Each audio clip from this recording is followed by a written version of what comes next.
Onyx Philippines, pero may pinaplano ata si Kid X dito. Masyado siyang malalim. Pwede siyang hanapin dito ni Quirk kasi ito medyo masipag na bata to. Ayun, tinan mo, dinaanan yung pixel dun sa gitna, yung new bush, dinaanan din yung long bush. At nakikita na ni Kid. Ay! Grabe naman! Grabe ka naman dun, friends! Oh my gosh! Grabe si Super Prince ngayon. Dapat na yung immortality.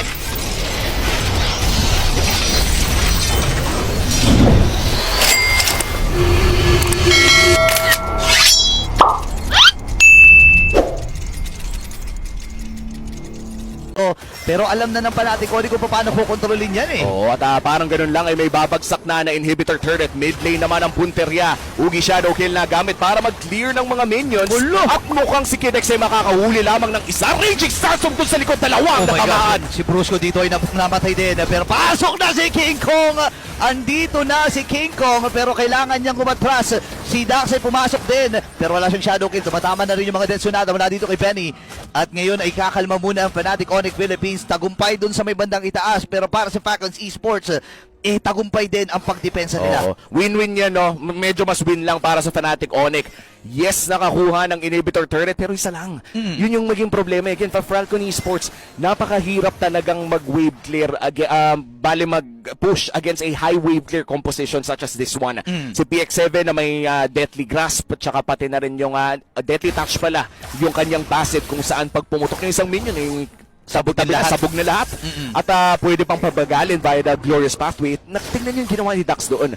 Pinag-usapan natin kanina na medyo mahirap nang humanap ng kill. Hindi na niya pinilit. Ginamit niya yung Shadow Kill para i-clear lahat ng minion sa mid ng napakabilis. Oo, yun na lang yung kanyang gagawin dito, no? Kasi lahat to, yung mga miyembro pa natin Onyx PH, may way para makatakas doon sa Shadow Kill. At kaya na nga saluhin ni Brusco actually.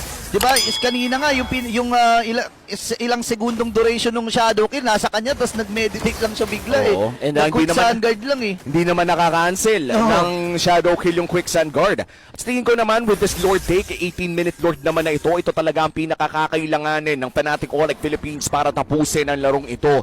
And for Falcon Esports, medyo makaka-def naman sila. Ang maganda dito para sa Myanmar ay yung pushing na wave o yung wave na wala silang inhibitor turret ay napakalapit din lang sa Lord. So medyo wala tayong advantage when it comes to the Lord dance. Oo, kailangan talagang kumontrol. At yun yung plano din ng Fnatic Onyx Philippines, pero may pinaplano ata si Kid X dito. Masyado siyang malalim. Pwede siyang hanapin dito ni Quirk kasi ito medyo masipag na bata to. Ayun, tinan mo, dinaanan yung pixel dun sa gitna, yung new bush, dinaanan din yung long bush. At nakikita na ni Kid. Ay! Grabe naman! Grabe ka naman dun, friends! Oh my gosh! Grabe si Super Prince ngayon. Dapat na yung immortality and yung implosion. Pero walang kasama si Kid X. Nilayo na siya.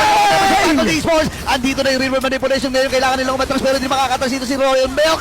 Namatay na rin kagad. 3 na ang tumumba. Make it 4. Magiging 5 pa ba? Si Benny kailangan na kumapit sa kanyang base. At andito na yung pagsugod ng Super Family. 4 ang wala para sa Falcon Esports. At mukhang endable na ang call ng Fnatic Onyx Philippines. I-deny na ba nila ang reverse sweep? Pero mukhang isang tore lamang kanilang makukuha. May minions pa naman. Nasa baba si King Kong. 15 seconds para kay Kid X, Benny! Ito na, tatapusin ang alam pa natin Onyx Philippines. Ang laban na ito. At tuloy-tuloy ang Super Family sa Upper Bracket Finals. Game of 5. Nanalo pa ang Fnatic Onyx Philippines. Prinactice na nila ito sa MPL Philippines, umabot ng Game 7. Diba? Ngayon, pinaabot nila ng Game 5. At para sa Myanmar fans, all respect. Napakaganda ng naging serye doon. At kitang-kita na kahit pa medyo nandyan pa rin ang angas ni Brusco, ay may respeto yan sa kanilang naging kalaban dahil mahirap yung laban na yun. Oo, sobrang naging mahirap talaga at nasubukan din.